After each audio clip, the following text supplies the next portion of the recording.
What's up, you guys? Welcome to Fightful. It is October 16th, 2023. Sean Ross Sapp here. We're joined by Denise Salcedo here for your Fightful post-WWE Raw review. Lots of stuff to talk about, like just a whole lot to get into. Of course, leave a thumbs up on this video. Please subscribe. Tap the bell for notifications. I did an interview with CJ Perry that is up here today. The Wrestling Perspective has an interview with Billy Corgan up tomorrow. Make sure you guys check all that out. But also, if you want to get your question or statement read on the air, donate a super chat here at youtube.com/Fightful or a Humper Chat over at humperchats.com. We are very largely publicly funded, so we greatly appreciate that, as we do for you subscribing to FightfulSelect.com. Now, man, we've got so much going on over there. Right now, Alex and maybe Kate have their own review going on. Dozens of podcasts a month. I know some people will be like, well, what can you get there that won't get out? Well, Q&As, all kinds of stuff. We eat leather over there, Denise. We do all kinds of fun stuff. Yeah, eating leather, that's your thing. So that is my thing. We had a big story on FightfulSelect.com last week, Denise, that rattled some cages, upset some people about CM Punk. We had incredible detail on Vince McMahon, which this was something you and I had talked about weeks ago, and then it just came out last week. Oh, yeah, Vince is out of creative. Well, no surprise to myself and Denise, who were talking about this a few weeks ago, but we had news on the Grizzled Young Vets and their free agency, a bunch of news on MLW. They had a tombstone with my name on it at the MLW show, Denise. That wasn't nice. I don't appreciate that. We had news on Alberto Del Rio. We had news on Alberto Del Rio. I'm going to pull a Denise. Del Rio claimed that WWE wanted him back at one point, and a higher up sent me a text, told me to post it, and said, no fucking chance. So that was a thing that happened. AEW Fight Forever news on Randy Orton's return, news on Nick Aldis's contract, Rey Fenix's visa issues. We reported that War Games is coming back this year. Backstage reactions on Tony Khan's tweets and the like. And we shut down a very weird Velveteen Dream rumor, which he later shut down himself. Had a lot of stuff going on last week, Denise, but you and I haven't talked since the CM Punk report that I dropped. Yeah, we talk once a week, so yeah, that's so we catch up every Monday. And yes, man, I wanted to think that there was a chance that we were going to see CM Punk in WWE. I know a bunch of people were asking us here our percentages and how we felt. Yeah. And my percentage was a lot higher than yours because I really kind of had this hope, because I personally feel like when he came into AEW, it really was this thing of, oh my God, I cannot believe this happened, right? And then the one time we got to see him when he went to WWE and he was shown in the parking lot with Tamina and all of that, I remember thinking like, oh my God, I started to feel that anything you thought was never going to happen again in wrestling, all of a sudden started to feel possible, right? You're seeing big things happen in pro wrestling. So you start thinking, oh yeah, anything's going to happen, right? For example, you see Bryan go to AEW, you see Edge come back, like all of the little things like this. CM Punk coming back to wrestling when he said never say never so many times. And so I guess like part of me kind of had hopes that there would be a possibility. And I think the reason for that is that as a CM Punk fan, you don't want to feel like his legacy or his reputation has been completely tarnished. And right now, with nobody sort of wanting to like work with him or whatever, it kind of feels that way. And I know that I'm sure there's fans out there that are kind of like, damn, we didn't want to see things end the way that they are, at least right now. This is the end. You don't want to see it this way. So for those of you who aren't smartened up to it, basically last Tuesday, I got a call from a higher up in WWE. I've spoken about this at length across multiple shows, including on Select, but that person told me, we expected to be asked about this at Fastlane, and nobody did. They were busy asking about other stuff. So it was going to get shut down at Fastlane by Triple H. And as of, and I want to make this very clear, as of Tuesday, October 10th, WWE's claim internally was not only was CM Punk not signed, that they have not been engaged in talks. They were not negotiating. Now, if you want to hold on to some hope, there are a couple ways to look at that. One, CM Punk said, oh, in 2 months, I'll be as free as a bird. Well, we're not through that period yet. To counter that, however, and I will drop the names of these people to Denise, there were certain talent that asked, is he coming back? And they were outright told no, in no uncertain terms. Denise, you see those names. Those are not talent that WWE would risk lying to. Would I be right? Oh, definitely. Definitely. Yeah, they're not going to lie to these people. They would keep those people abreast of such situations. And that's the big one for me. A lot of people were like, oh, okay, that's wild. Like that one's like that's what made me go, okay, this really isn't happening. And there are a lot of other supplemental things like about how Punk, I don't want to say Punk attempted to communicate, but people that know Punk, how they communicated with people in WWE, that caused me to go, okay, there haven't really been talks or anything like that. Now, I know that there are some people that are going to say, well, why wouldn't they just lie to you?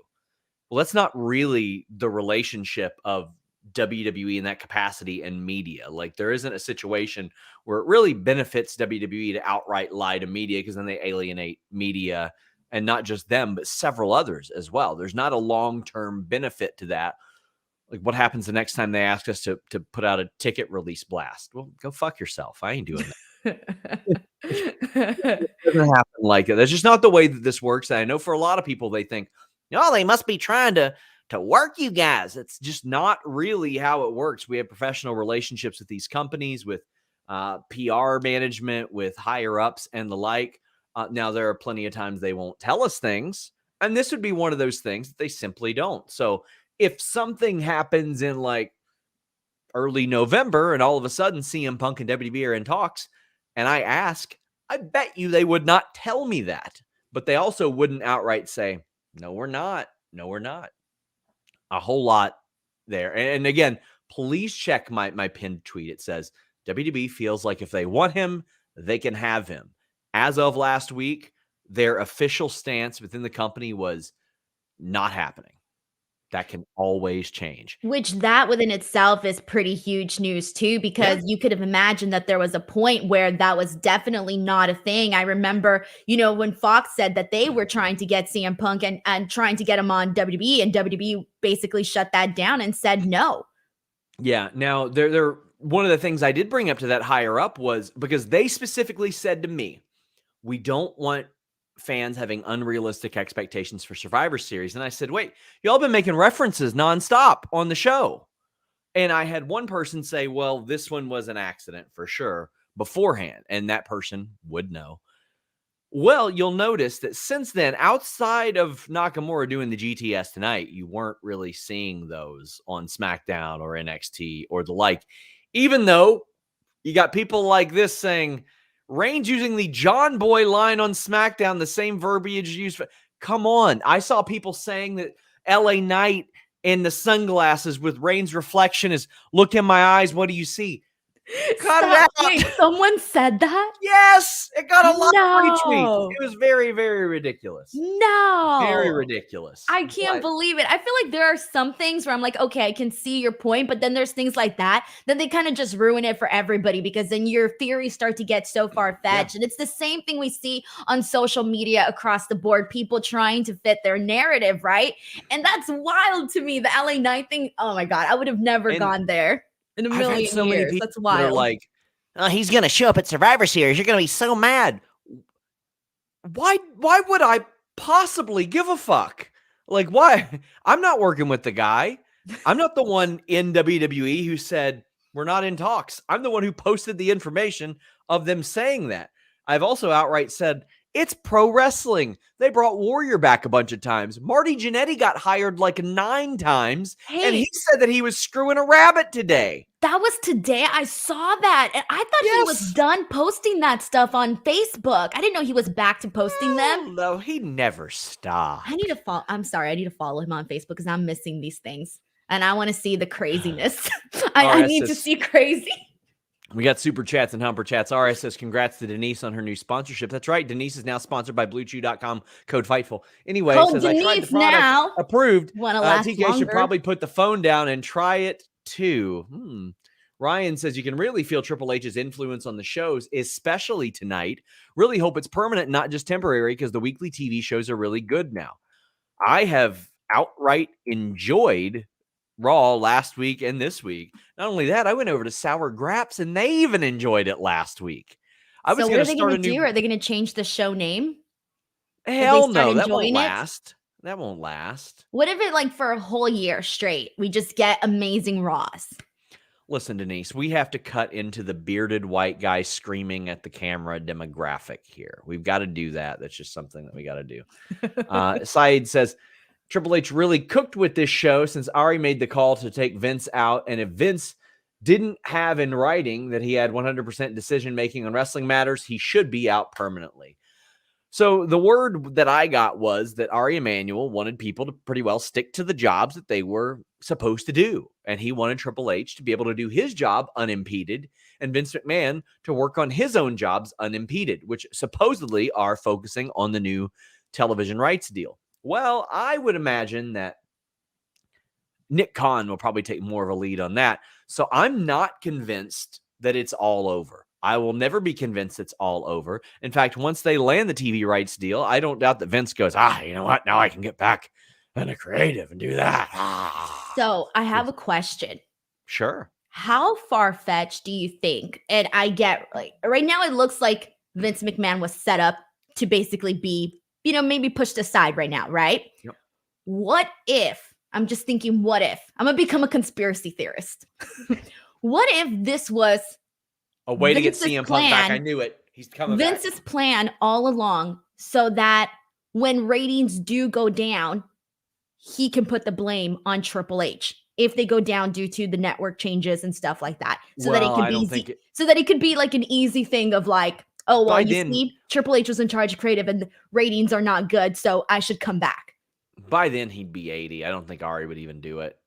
But that is a long-term trick. I mean, that is a long-time thing. Like, you book a champion really terrible, then you say, that champion doesn't draw. Look at that. Like, that's a thing that happens in wrestling. And Vince did that to Rey Mysterio, too. Like, he had self-fulfilling prophecies all the time. I wouldn't doubt that Vince would orchestrate another self-fulfilling prophecy, but I don't think he'd do it at the expense of a television deal. Rock Hard Joel Wood says Marty Jannetty got hired and fired 9 times just in 94. And Tim says, have to admit, Kevin Patrick is actually pretty good with Wade Barrett. They seem to play off each other well. Do miss Michael Cole tonight. Yeah, Michael Cole, a couple weeks after saying he's only missed 2 shows, had a scheduled week off. And I mean, I did miss him tonight. I was so used to him. I thought that Kevin Patrick, in absence, did pretty good. I think that working in the 3-man booth has helped him an awful lot, Denise. There was nothing on commentary today that I thought was said that I thought was lame or cheesy or corny or nothing that really stood out to me. It was kind of just background. So I feel like in a way that's kind of better, because if it was really terrible, you would notice. And I didn't think it was terrible. So it was fine. So we got Jonathan Corona saying, Sean, can you ask WWE this? Why do they keep changing wrestlers' theme songs like Johnny Carlito and other wrestlers? Like, why? Sean and Denise, if you were running creative, how would you book Raw or SmackDown? I would just book it to where it makes sense. That's it. I want things to make sense and maximize championships and contenders. They change music depending on who it is that they're paying to do their music. So if they don't want to be paying CFOs royalties or Jim Johnson royalties, they adjust it accordingly. Carlito was not happy about it, and rightfully so. That sucked. I like when they have good songs, man. I miss those days. I miss those days when you heard a song and you just thought, man, this is the coolest thing I've ever heard. To this day, back in the day, I used to buy all of the CDs. Do you remember, by the way, when they did the music video VHS for WWE, where they actually sold a VHS with all of the music videos, like the theme song, like the videos? That used to be my thing back in the day. I used to pop it in and be in the living room dancing to my favorite songs. I don't think I would dance to many songs now that are on WWE. So there's probably just a couple, like 5. Pavement Cut Your Hair says legit heat with Copeland and Ricky. Backstage reactions. It didn't even turn any heads. I didn't hear anybody mentioning it. Pavement Cut Your Hair says guy in suit on Collision had an amazing presence. Apex. Actually, we'll get back to that one. We've got KE775 says, so if you had to guess War Games match, would it be Judgment Day versus Kevin, Sammy, Cody, Jay, and Damage Control versus Charlotte, Asuka, Bianca? Damage Control is, I don't think Dakota's going to be ready. So I don't know anything about War Games there for the women. On the men's side, I think Judgment Day, JD against, Sammy, Cody, Kevin, even though Kevin's on SmackDown, it's like, how do they get around that? I'm very interested to see who the War Games teams are. Fightful Select did report that it was coming back last week. Any thoughts on that? Well, I'm looking at this and I'm also thinking, like, what about Bobby Lashley and the Street Profits over on SmackDown? I feel like there's a little bit of multiple directions that they can do. They've been losing though. Yeah, but I don't know. They might want to do something. Orlando says good crowd tonight or good Raw tonight, but the crowd was meh. I thought it was all right. I think it was all right. It was all right. Mike the Jeweler says Drew wins, then Senior Money in the Bank cashes in. Thoughts? Anyway, CM rejected. We'll go back to AEW since Philly Phil can't go to WWE. Thanks for all the hard work, SRS. Let's do that project soon. Yeah, I really need to do that project. And he also says accusations. But let's go ahead and talk about the Drew McIntyre, Seth Rollins segment. We'll talk about that right off the top because I thought that kicked ass. Seth Rollins just called out Drew McIntyre. They went back and forth a little bit.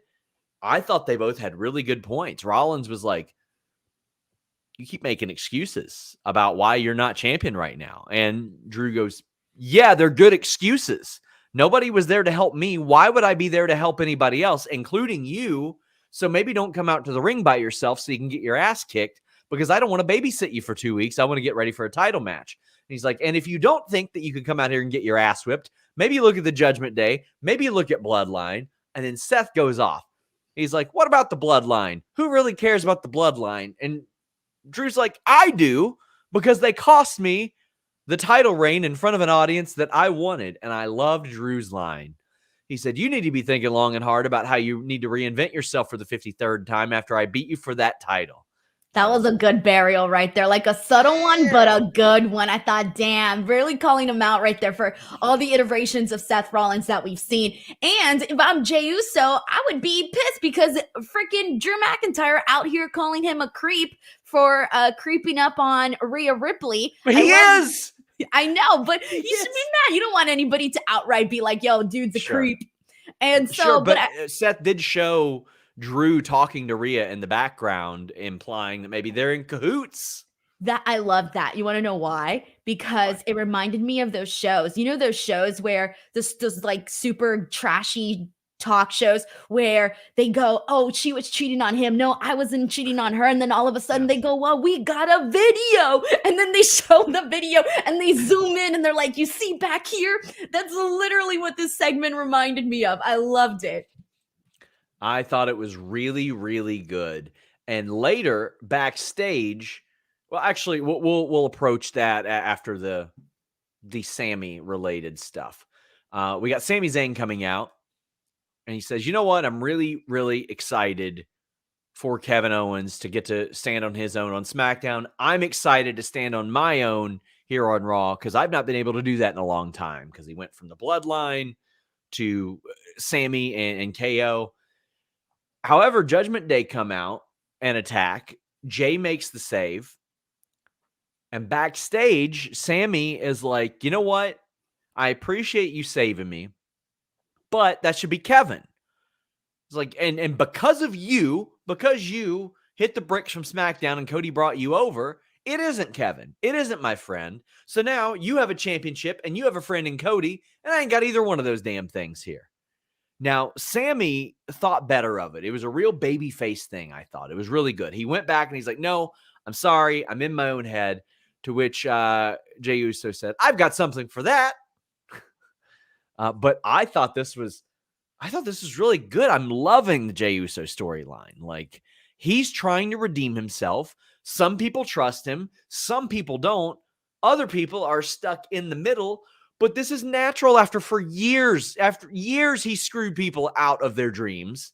It is natural for them to feel this way. And I'm so glad they're playing this out with like 5 different layers, Denise. Right, because here's the thing, like there's so many times in wrestling where all of a sudden you're used to seeing this good guy, right? He's always good, then all of a sudden he has the turn, right? He's evil, he's bad, whatever. With this one here, we're not used to seeing Sami Zayn like this. We're not used to seeing emo, sad Sami Zayn, angry Sami Zayn. We're not used to that. So him going back to Jey and being like, damn, I'm in my own head, that definitely kind of made it a little bit more of a, I guess, easier transition if that's the way that they want to play it. But the thing for me here is that prior to going into Raw today, one of the things that I was thinking about was how Sami Zayn literally went from being the guy that had this big important match with Roman Reigns, that we went from talking about like who should Sami Zayn be the one to defeat Roman Reigns. We went to talking about how Sami Zayn had some of the hottest angles on SmackDown with the Bloodline and just everything, right? And he had such a great year. And I felt like going into the show, I started thinking how, to me, it didn't feel like Sami Zayn was anywhere near that anymore. Like, it did not feel like the same Sami Zayn. So when he went out there and he cut that promo where he said that he felt that he was World's Heavyweight Championship material, that made me so stoked, because I feel like they didn't just say that for shits and giggles. Like, I really, really hope that we are headed that direction with Sami Zayn, because when I think about how hot Sami Zayn was not too long ago, and how obviously having those big moments, having the big WrestleMania moment, winning the championships with Kevin Owens, and having that big match with Roman Reigns were huge rewards, right? But I want to see him become the main, become a world heavyweight champion, because I feel that Sami Zayn will literally bring something different, new, and it would be this reward of like, damn, you did all of that. Like, we were at a point where we were calling Sami Zayn the MVP of WWE. And I want to get back to that. I'm tired of Sami Zayn being in the shadows. I don't want to see that. I want to see Sami Zayn up in the forefront. And I really hope that that wasn't a tease of kind of mentioning his name along the lines of becoming a world heavyweight champion. So we're going to roll a lot of these into each other with the super chats, but backstage also, Drew McIntyre was like, you know what? You cost me some really important things. Like, I've seen you do some terrible things, and I trusted you, and you'd turned the corner. And then Sammy's like, well, thanks. And he goes, no, I'm not done until I saw you forgiving Jey Uso, the guy who did the same thing to you. I'm loving Drew McIntyre just being like, no, I don't trust anybody. Nobody deserves the benefit of the doubt. Nobody does. And I love that. Apex says, I'm glad we can finally hear Dom talk. That was just the benefit of that crowd. But KE775 says, officially intrigued by Seth versus Drew. Drew's going to sell his soul to Judgment Day. Or the Judgment Day going to kick out Damian? I don't think so. I think there's still a hot group. But Drew at least teasing it is going to be interesting. I think Drew on his own is far more interesting than adding him to a group. And Apex saying Drew helping Sammy hate Cody and Jay is good to watch. That's what I like. You got Kevin Owens over on this other show doing Lord knows what. You got the Judgment Day stirring the pot with Rhea Ripley sort of leading the charge. Jay trying to make good with everybody. Cody trusts him. Sammy is a little iffy. Drew doesn't trust anybody. It's so good. And next week, we get Drew and Sammy. That feels like a pay-per-view match. When Jay came in to help out Sami Zayn earlier in the show when he was outnumbered by the Judgment Day, I had this small feeling, and I was kind of like waiting for it. I thought that one of them was going to turn on the other. Actually, like, I didn't think it was going to be Jay, but it made me nervous seeing them, both of them out there with the chairs. And I'm going, any minute now, Sami Zayn could just be like, bam, on Jey Uso or something. And so I was kind of on the edge there for a bit. But thankfully that didn't happen, at least not right now. But it did kind of have me thinking that that was a possibility. If you're on the edge of ordering NordVPN.com/Fightful, let me convince you. There is no product that we have promoted more on Fightful that I use while I'm awake than nordvpn.com/Fightful. You guys have probably seen me anchored to my desk an awful lot for quite a while, and I've always got NordVPN on all my devices. That's because that's what nordvpn.com/Fightful allows. You get the fastest VPN in the world on all your devices, on all your operating systems. It is so beneficial to have that versatility. Here at home, I put it on my router just in case, and I put it on my phone, laptop, desktop, PC, and smart TV. That allows you to get all the benefits. The online threat protection, the ability to change your virtual location with just one click, the ability to use that NordPass password manager, the file encryption tool, all that good stuff on everything. Also, you can subscribe to all those overseas services I'm telling you all about, all with 24/7 tech support and a 30-day money-back guarantee on top of an already amazing deal. Protect yourself on all your devices with nordvpn.com/Fightful. Just Math says chances are he keeps Vince out of creative for good. If that's what he wants, that's what he will get. There was one person who could make that decision, and that person made that decision. Bless the Lord. Andy says, can we celebrate, or is the Vince exile from creative temporary? Feels like the GTS isn't a Punk tease, but a move that Nakamura is claiming. I think it is a move that Nakamura is claiming. And for those of you that are saying, well, what about the teases? We've seen far less of them. And I had one talent that theorized that's probably just Corey Graves trying to get under CM Punk's skin. And if any of you wonder why would he do that? Well, go look at one of the only times a WWE wrestler or talent went on the record with me about something like that. And it was Corey Graves talking about why he didn't like CM Punk anymore in 2018. So there you go. Not a long con. It ain't a super work since 2018. That much I assure you. Quote, the Raven says, how can they do war games? The mat on Ticketmaster for Survivor Series is showing just one ring. How do they refund the seats for what the second ring would be? Listen, I don't know. I am not into the logistics of that. I can tell you that internally, the plan for War Games was a go as of a couple weeks ago. That can always change. I want to make that abundantly clear. That can always change. It can always change for the specific reason that you just said. Companies, they forgot Adam Cole's contract was coming up. It can happen. They forgot that Aleister Black had a 30-day non-compete instead of a 90-day. Or what if you show up and you have the freaking cage like right here, right in front of your face? They released a digital exclusive of Nathan Frazier and Dominic Mysterio fighting backstage. Fightful Select reported that Nathan Frazier and Trick Williams were on main event matches this week, but let's talk about an absolute humper between two guys that needed it, Denise. Two guys that desperately needed it. Which one? Because there was a few, so I don't even know which one you're talking about yet. Well, this one, they needed it. Nakamura and Ricochet. Because Nakamura, listen, he ain't had classics. That's just the reality. He hasn't had many classics in WWE. And Ricochet, when given the opportunity, does. However, very rarely do we see him getting to show exactly like, oh yeah, that's why we hired this guy, because he can do all this crazy shit. Well, that's what we got here in Nakamura versus Ricochet, part 5, Denise.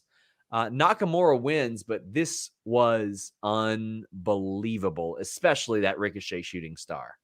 God, what a difference. When you said part 5, I forgot about all the other 4. And you know what? I'm not going to remember the other 4. I'm only going to remember this one. This is the only one we need to remember because I was a big freaking fan of this. Of course, you mentioned the shooting star press spot, which was phenomenal, especially because of where he did it, the height at which we saw it. They even showed, and I was hoping they shared the clip on social media, but on the actual broadcast, they showed a camera angle from like underneath Ricochet. It looked incredible. So I'm hoping they shared that on social media as well. But this one here, I mean, them fighting in the back, Ricochet having this moment with Shane Helms when he tells him, stand back, Hurricane, there's a Ricochet coming through. And even them fighting off on the stage and him doing like the Spider-Man-like maneuvers where he's walking on the wall of the stage. All of this was so freaking cool. And it's going to get me to say this, and I really feel this way, but I think that, and I know why they had Shinsuke Nakamura win, because he's coming off of this stuff with this whole feud with Seth Rollins. He's doing all of this. He's in the main picture. I get it. I'm over it, 1000% over it. And I really do think Ricochet should have won this match, because we have now gotten to a point where Ricochet has had some really gem moments. Most going back, I feel most recently last year, when he had those matches with Gunther, that work that he did with Gunther was absolutely phenomenal. And then we had those really great moments that he had with Logan Paul. Take away the promos. I'm not counting the promos. I'm counting the in-ring stuff that he had with Logan Paul.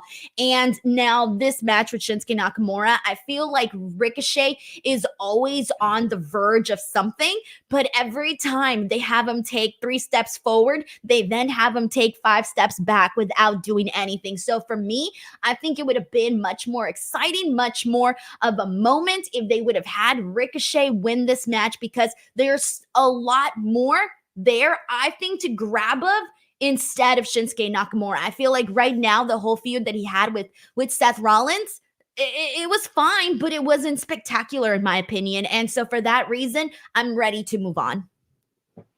Yeah, we've got also, this was really cool where the fan helped Ricochet do that spot. Oh my gosh, I just loved it. I just loved this match. It was the type of match that he needed to have. He really needed to have that, especially because he's been the victim of so many things. Even though he lost this match, like he's been interfered on and beat up and all that stuff. And we needed to see him do some of those incredible things that we know he's capable of. And this was amazing. In Simmons says this match exceeded what I thought it was going to be. The right man won as well. I'm a huge Ricochet fan, but I think this furthers what I think is a heel turn for Ricochet after a string of losses. I've always said that I want Ricochet to have more Rob Van Dam or Too Cold Scorpio in him, where he's amazing and he knows he's amazing. Not this, oh, gee golly, I know that superheroes exist. No, he needs to be like, I could do stuff that nobody else can do. Like when I interviewed him, I talked about how strong he was too, because pound for pound, he's one of the stronger guys in the company as well. Also, I thought you were going a different direction when you said he needed to be more like RVD. I was like, oh, there, okay. Also, the first 4 matches all ended in non-finishes, DQs, no contests. So, reminder: get your super chat, get your humper chats in. Dawn says, well, was Valhalla the only non-injured Raw woman we didn't see tonight? So last week, I think it was Zoe who popped up, but WWE got like 17 different women on this show, including Maxine Dupree later on. Chelsea and Piper talked trash to Tegan, Casey, and Caden, and Nikki was looking along. You had Piper beating Natalya. I think that was something that they needed to do, and then Tegan made that save. I mean, this match was fine. Natalya is being tasked with sort of leading the charge in the ring and working with a lot of the younger talent, which I think is great for her as well. She seems very happy and fulfilled and likes doing this and likes going to work. Piper getting the win, I think, is important because you got to give Piper those wins. But really, the story of this, like Will Chisholm says, this show had a huge eye on the women's division. That's what this felt like. It felt like it's being featured or set up a lot more. Even if they're only getting a couple minutes, you're seeing them on the show. Yeah, by the way, Piper looked really good today. Did she change her gear, or have I not been paying close enough attention? Because her gear was very different today. Yeah, because before she just had kind of like a singlet. Didn't she back before when she was gone for a bit? She had like a singlet more. This time she's got like a really cool like little skirt in the front, and there's just so much more detail in there. And whatever it is that they did with the change of her gear, oh my God, it's a zillion times better. She looks freaking badass. And that was honestly the theme of today, was that they had, with Shayna, with Rhea, with Zoe, with all of these women, they really made you feel like, holy damn, we're starting to get this like really stacked roster of all of these women that are kind of the same in the sense that they're all like, there ain't a weak link in there. Yeah, I'm really liking this. And again, this is something that I said about the AEW's women's division, and it really looks like especially Toni Storm has excelled at it. In these situations where you're fighting for minutes, especially women, figure out a way to get over in 90 seconds a week. If you can do that, oh my God, you're getting over most of the battle. Now, it shouldn't be like that, but unfortunately, that's a situation sometimes that you're painted in, and that's unfortunate. But I thought that they're doing a really, really good job there. Speaking of Becky backstage, she's just walking around, minding her own business. And then Candice LeRae and Indy Hartwell show up. And Indy goes, I never lost that title. I deserve a shot at it. And Becky goes, you know what? You're right. Sure. Let's go do it. And then she goes and makes it official with Adam Pearce. And then Xia Li comes up and says, I want a title shot. And Becky goes, okay. And she goes, yeah, but on my time. And I'm like, all right, one of these again. I hate that. Why do they do that? Right away, you're telling me I shouldn't give a damn about this person. I'm sorry. Yeah. But like, she needs all the help that she can get because we don't get to see her often. We don't know much about her. We don't get to see her on the actual show. And then they finally have her on the show and she's like, I want a championship. Becky gives it to her and she's like, no. That's so dumb. If you're a heel, if you're a babyface, it doesn't, who does that? Nobody does that. Like, that's the dumbest thing that they can do. I hated that. I hated that. Yeah, so Indy Hartwell's getting a title match that's set for next week's Raw, but there are two other face-offs that we haven't even talked about that have everybody else talking.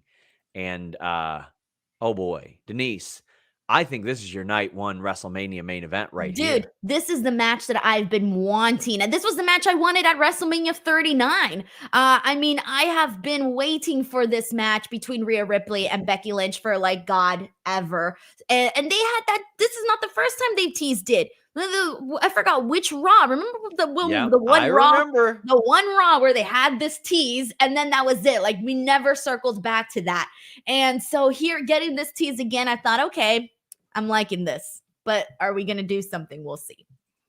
So then there was another one, Denise. Now this one, who knows what this will mean as of now, but Jade Cargill backstage and Adam Pearce said, welcome to Raw. We need to get you a red one of those. I don't think anything is official as of yet, but Becky Lynch, Jade Cargill. You didn't hear what commentary said afterwards, though. What'd they say? Wade said that the Raw, he said specifically the WWE Raw women's division was getting a lot more, I forgot the exact word, but I'll believe it when they outright say it. When they outright say it, that she has joined Raw. Three things that implied to me that she was going to be on the Raw roster. I don't operate on implied. I have so many people, like when I'll write, I wrote an article the other day, Nick Aldis officially signed with WWE, and people go, you could assume that. Guess what, homeboy? I don't get to write articles on assuming. That's not something that I get to do. I get to confirm things. I haven't confirmed that Jade is going to do that. I wouldn't be surprised if she rolls up to NXT tomorrow, SmackDown on Friday, shows up on main event and slaps Nikki Cross around, like any number of things. You think they'll do a thing maybe where she's on both brands? Possibly as like the hottest free agent. Because she is still, oh my gosh, I sound like those people that were like CM Punk with LA Knight on his glasses or whatever. She was wearing blue, both on SmackDown and Raw. There we go. I'm a conspiracy theorist. That's the new thing. It's my new gimmick. Quote, the Raven said, get in line. I love that line to Jade. Yeah, after she had three people confront her, yeah. Will says, I loved every other segment had a women's storyline. I love that they're telling WWE fans by putting Jade with Charlotte and Becky that she's a big star. They are. Now, I've seen a lot of weird talking points where people are like, oh, yeah, well, she's presented as a bigger star than AEW. And I'm like, wait, they immediately put her with Shaq and Cody and booked her undefeated. She had a whole last streak. Yeah, she had a whole streak. Like, well, let's not pretend. Like, could they have done better? Yeah, of course, they could have done better. But, like, we're not going to act like they didn't present her as a star. She practically had a concert. What was it, at Double or Nothing, when she did Pretty Girls Walk Like This. Which I only knew from Instagram reels before that. I didn't know that song until I heard it that day. And afterwards, I went and added it on Spotify. I saw it on an Ivy Nile Instagram reel where Julius Creed pushed her out of the way and started to dance to that song. Oh, really? And you saw that before the Jade thing? I think so. I think so, yeah. KE775 says, do we see Jade soon or just do backstage segments? Do you think WWE would consider a women's mid-card title? Nope, I don't think they would. I think the NXT title is that. I think that is a secondary title. I think the tag titles are the secondary title. And I think that Jade is probably going to get her reps in for a while. I think that's probably the method they're doing. Flundinger says, with Vince gone, WWE creative might actually be good long-term for the first time in 20 years. What can AEW do to step up their game? I think the reality of the situation is they need to drastically reduce ticket prices from the jump and get asses in seats and show that it's a hot brand. Listen, I know you want to draw, you want to come out of the gate and you want to draw a big gate. I say you worry more about putting asses in seats and selling a television show and make yourself a rights fee property. And then when you can get asses in the building again, you can get crowds to make a lot more noise. You can light those crowds and you can get people to say, oh yeah, I remember that back in 2019 before the pandemic when this was the hot ticket and I wanted to go to that. I think that's very important. They have all the tools, man. Their roster is stacked.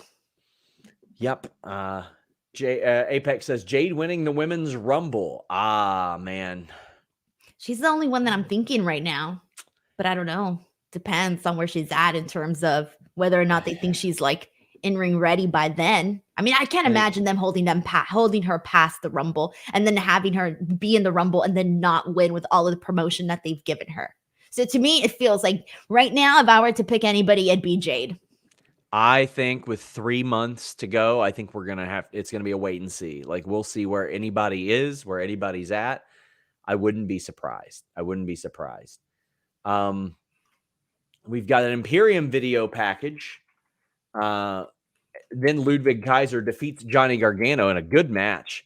Vinci versus Gargano next week because Gunther is like, no, you got to get the job done. And I don't want him walking out because Tommaso Ciampa didn't walk out of last week. They said that he wasn't cleared.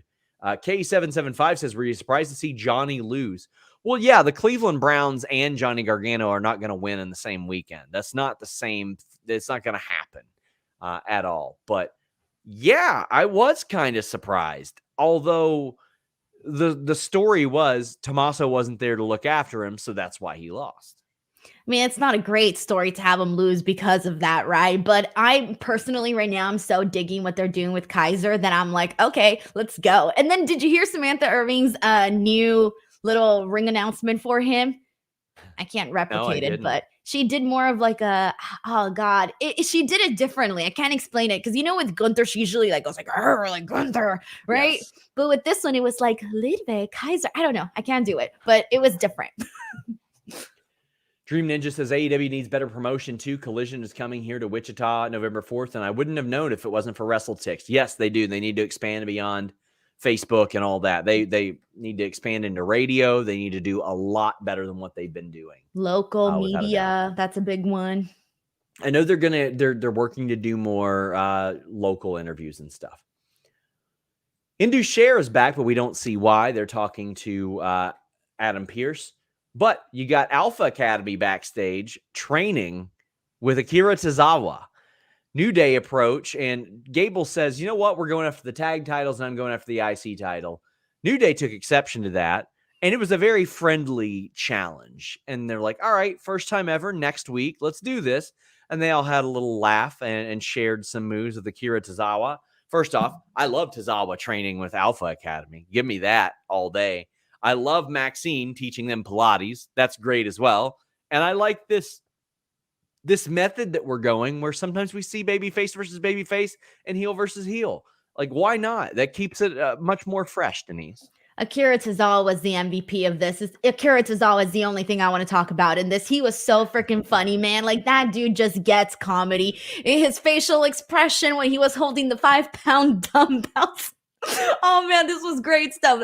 I hope that they continue to do these little segments with him in them. They always do, right? But specifically with the Alpha Academy, that was good stuff. Yeah. We had the Rhea Ripley promo, and we got Rhea Ripley and Shayna Baszler, which was fun, ending in a no contest. Another example of WWE getting everybody on the show, and you're like, what happened? No, see, I didn't have any problem with that. I don't have any problem with what you said about the getting everyone on the show. I get what they were going. But the one thing I do have a tiny bit of a problem with is I don't like them making Rhea Ripley they're not keeping her dominance alive when she's out there with the women. Like when she's with the men, when she's with Judgment Day, she's like, I'm handling business. I'm this tough BA, this tough biatch, all of this, right? And then when she's in there with the women, it's already been like multiple weeks, I feel, Denise, where the lasting shot is just Rhea there like, what do people always say about Tony Khan and the Jags and soccer and AEW? They're like, he's got too many hands and too many pots.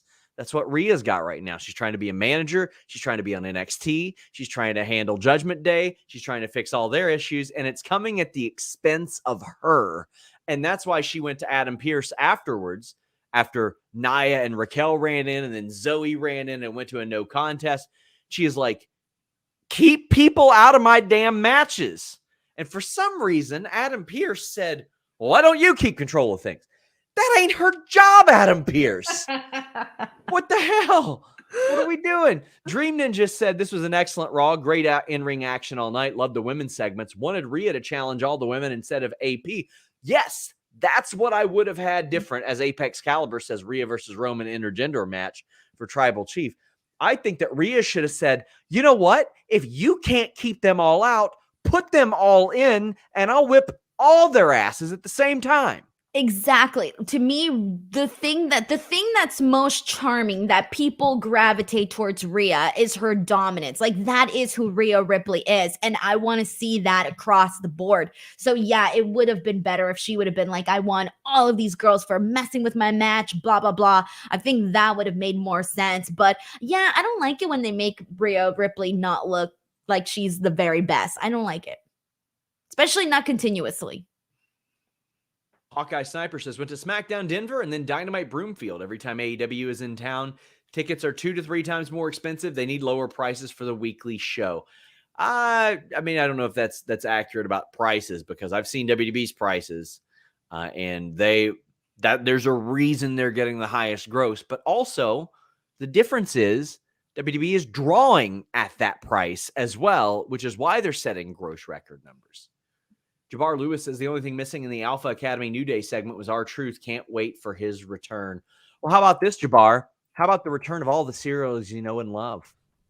I've long told you guys how much I love MagicSpoon.com/Fightful, and now Magic Spoon has reinvented your favorite childhood cereals and your favorite childhood treats. The cereal is great, contains 0 grams of sugar, 13 to 14 grams of protein, 4 to 5 grams of net carbs per serving, keto-friendly, gluten-free, grain-free, soy-free, 140 calories per serving in all your favorite flavors. But now they also have these great on-the-go snacks, these brand new treats. You can have totally delicious, high-protein cereal bars for breakfast, dessert, and any time in between. They're just like the marshmallow treats you had as a kid, but with only 1 gram of sugar and 1 to 2 grams of net carbs, and they're packed with 11 grams of protein per bar. They also have a wonderful chocolatey peanut butter flavor as well. Head over to magicspoon.com/Fightful, grab a custom bundle of cereal, and try it yourself. Don't forget to try those brand new marshmallow and chocolatey peanut butter treats. Use our promo code FIGHTFUL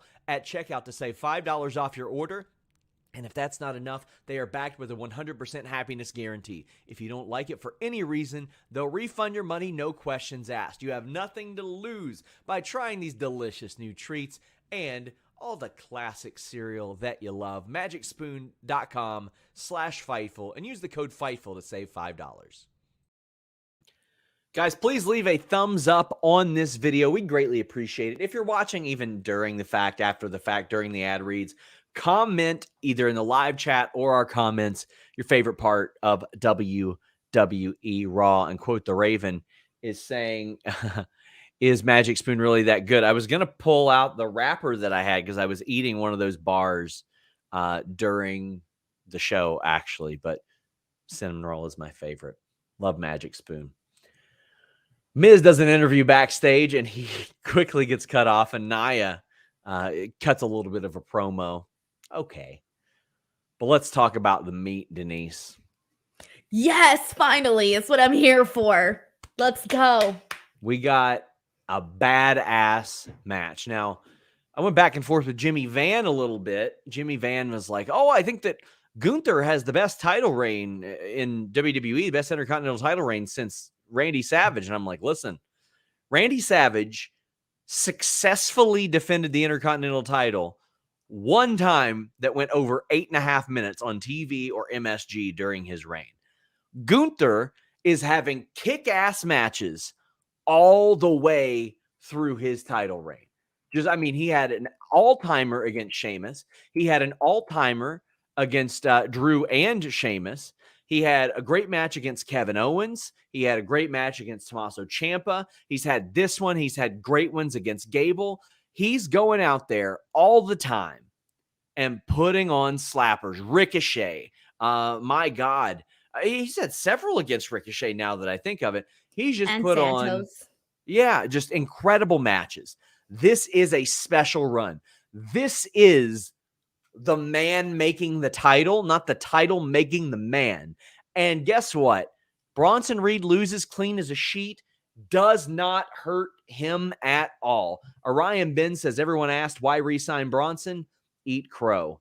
J.M. Melagrito says, Wade didn't mention Honky Tonk Man among IC title greats. That's because Honky Tonk Man sucked ass. He was terrible, but Gunther is great. We saw 2 spots that I particularly loved, Denise.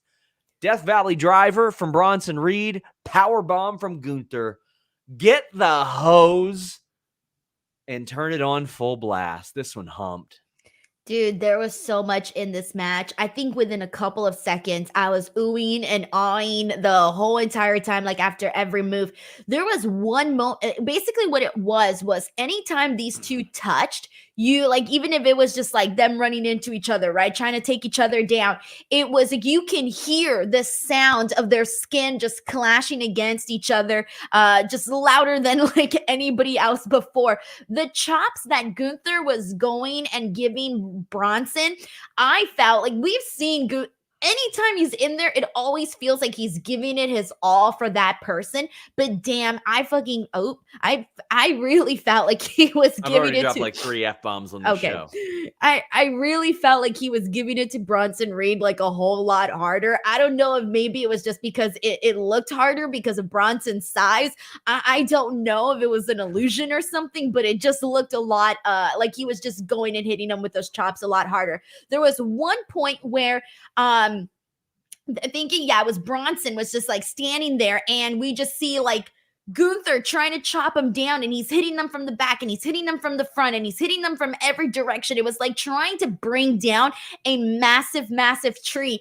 The spot on the ring apron, oh my God, that nearly gave me a heart attack, man. I was so freaking scared during that whole moment. I was very, very much into that. And then just like literally there was a big giant boot from Gunther to Bronson Reed that was massive. It was just everything was like times 10. Everything was just like it was like being under a magnifying glass. It was just so massive. This was a really great match, and I think that this was the best match of the night. One of my favorites. I can't say enough good things about it. It was good stuff. Luis says, my money is on Dragunov defeating or dethroning Gunther now. No, I think that's a one-time thing. I think the 2 times he gets dethroned are going to be from other people. But Jonathan Corona says, if Ospreay is going to WWE, how about him and Gunther? I could certainly see that. Because Ospreay and Gunther, oh, Jesus Christ. We got Joel Wood saying, has Gunther even had a somewhat bad match during his run?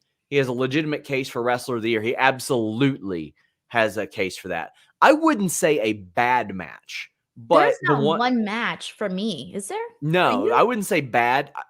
The worst I could say is that his matches against Ziggler and Otis were like average. But that's the worst I can say. Okay, and even then, it's always going to be good. I'm sorry. He always goes out there and delivers. The ones with Riddle were too short, and that wasn't their fault. But to the Ospreay point, like, my God, they had a couple matches. I think they were over a couple months in 2018. You can find them. One was at OTT, and the other one, I think, was at Defiant. And both of them absolutely humped. Tunda says, is it me, or is Gunther the MVP for this year? Because dude is a machine. Kudos to Triple H for the new opportunity he gave the women. Denise, you and I did the first ever Fightful Awards in January. We did it with Will Washington, and I was so proud at like the parity between WWE and AEW that we saw in that. Like, it wasn't just a bunch of AEW people getting voted or a bunch of WWE people getting voted. It made me very, very happy. And Denise, last year, our paid subscribers, thousands of people said, you know who the number one in-ring performer is for singles? Dax Harwood. That was a surprise. This year, I'm looking at it, I'm like, Gunther, Will Ospreay, a completely different group of people are going to be near the top of this because we've got overall performer, singles in-ring performer, best on mic, all that stuff. Gunther has to be in consideration at this point. I am so fascinated to see who wins that in January. I just know that right now, he is my favorite champion in WWE, like point blank. I was even thinking about it for a while and I was like, be careful before you say a statement like that, right? Like think about it for a second because you might be forgetting something. I've thought about it and I was like, you know what? It's definitely Gunther. I feel that and I feel like most of and it's funny because there's been some PLEs that he's been left out of. And I'm thinking like, why would you leave Gunther off of your PLEs? I forget which ones he was off of, but I feel like there was one or two recent ones that he was off of the card. And I feel like he should have definitely been one to have a match. That's for sure. But even just most of his matches that are really sticking out to me have all been, just on Raw and whatnot. And that's saying a whole lot because there were so many Raws where they were kind of, screwing us a little bit with matches. There was a string of Raws where we were getting some matches that had a lot of potential, but yet they went like 2 minutes long. So you couldn't really enjoy much of them. And then there was other matches that had screwy finishes. So the fact that most of his matches have happened when there's a lot of matches that weren't that great on the show, I feel just kind of says a lot about that. And then also, the stuff that he did on SmackDown. I mean, God, it's been so many days. He's been places. But of course, that WrestleMania match is one that I think everybody's always going to remember because that was great too. A Stag says OKC gets one wrestling show a year. It's not a huge wrestling city. Being in the crowd tonight, it was plenty loud, especially Gunther's power bomb. Oh yeah, it got up for that. It got up, dude. For that. Oh. Will says, SRS, is it possible when Vince's deal is up, the board can vote him out? That is a Jimmy question, and I will direct this towards Jimmy on Wednesday. Rock Hard says, I automatically assume Ospreay is going to AEW, but do you see a chance of WWE swooping in? Seems like he wouldn't see WWE as a natural fit. I can tell you that based on my conversations with people around him, that line of thinking has changed, and I think he's going to take the best deal possible, and I think this is his big contract. Money talks, bro. Meat Normus says, between Samoa Joe, Willie Mack, and Gunther Bronson, I have meat sweats. Hope Willie is okay. Also, congrats to Denise on the Blue Chew. Promo code Fightful, though. Denise, did you see? Sean, I'm coming for your Blue Chew crown. Did you see Taylor's version of Drew McIntyre's theme? Everybody was tagging me in that, but I didn't click on it. I'm keeping up with all of the real Taylor Swift news. It was honestly pretty good. It was I heard a lot of people were tagging me in it, but I've been so swept up with like the Eras Tour premiere and just like everything that happened. I didn't even care about anything else. I'm sorry. It's hard to care about things when I'm caring about something else. Speaking of tagging people into things, Judgment Day won the tag titles from Cody Rhodes and Jey Uso. Cody and Jay are having trouble hitting that Cody cutter now. They peaked early, but Jimmy Uso ends up costing Jay and Cody the tag titles, and we get the lasting image of Judgment Day once again with all the gold. Apex says Rhea's phone call was clearly to get Jimmy in there. Well, I don't know if she could have got there in time, perhaps, but K775 says, do they do Jimmy versus Jay in Saudi, or do they hold off till Mania? Why did Roman let Jimmy back in the bloodline? Because he can use Jimmy. That's how. But I think we're getting Jimmy and Jay at Mania, Denise. What about you? That would be great. But I'm looking at this and I'm going, I don't know if I was all that happy that Jay and Cody lost, to be honest. I know it came out as a surprise, but I wasn't that happy about it. I'm going to let it play out considering Vince McMahon isn't involved. I'm going to give them the benefit of the doubt and let it play out. I mean, that's fair, but Tony says, what was the point of them beating Judgment Day at Fastlane? Judgment Day could have kept the belts and they still set up War Games, Cody, Roman 2. Your two opinions after seeing tonight, what Vince moves do you think Triple H will keep now that he has full creative control. Very little. The show is categorically different. Long matches that are absolute slappers that really we weren't seeing a lot of on Raw, except when they were forced to with the pandemic. I'm not going to bury this creative decision because I don't know the direction. And thus far, I have really enjoyed what they've done with Jey Uso and teasing all this surrounding it. So maybe in a couple of weeks, I'll be burying this, but I'm not ready to yet.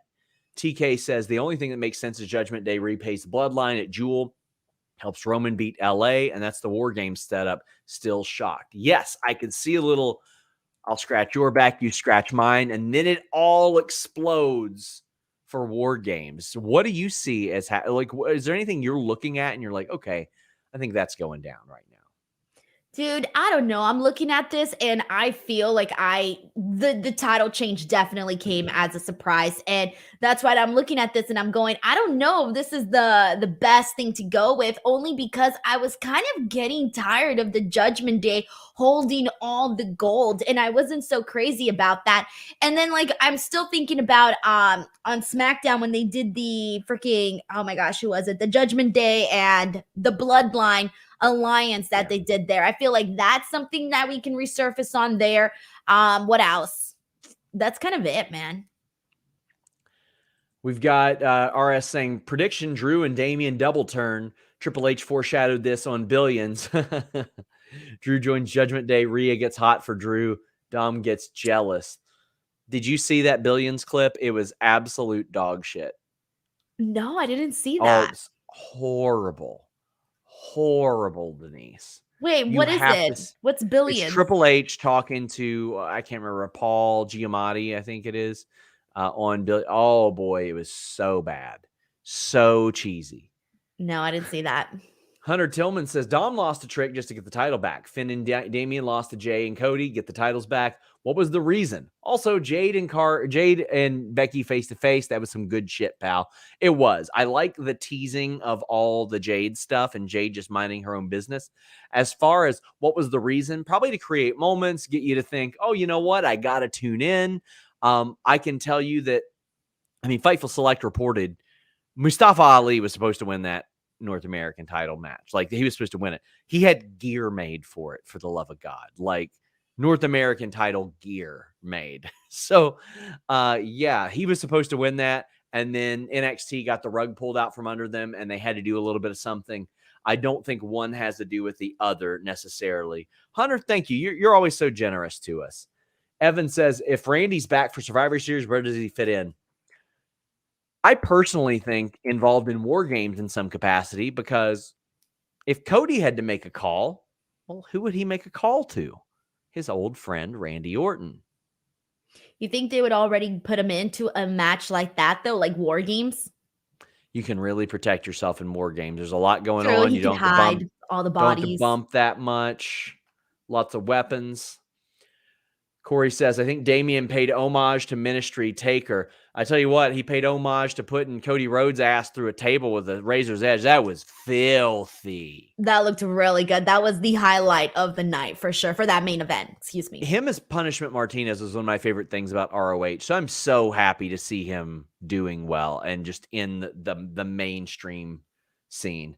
Jonathan says, not a fan of the short title reign for Cody and Jay, but if it leads to a potential War Games match with them, Sammy, KO, and Randy against, I think that's it. I think you're right. I think it's those two, Sammy, KO, and Randy against Judgment Day and Bloodline.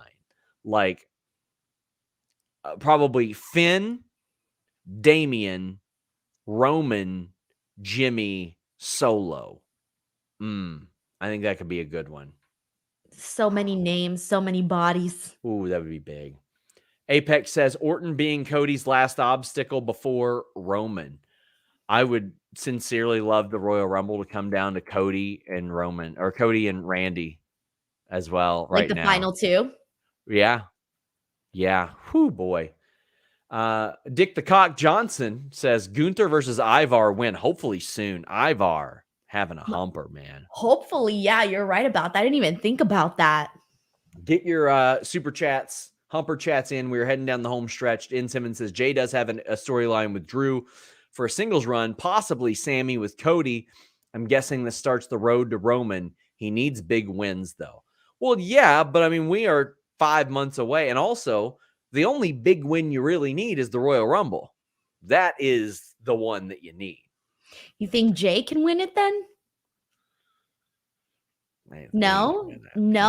You think it's no? I could see it happening. I think he's gotten to that point. Okay, would you rather see Cody win it again, or would you rather see Jay win it? Cody. It's his story to finish.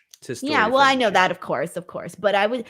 I would like to see Jay win the Rumble, though. I think Jay sort of finished his story by pinning Roman. You don't think Cody can get back to Roman in just a different way without winning the Rumble? No. How? I mean, he's on Raw. Oh, yeah, I forgot. New Lack City says, hoping that he lost the titles, the tag titles.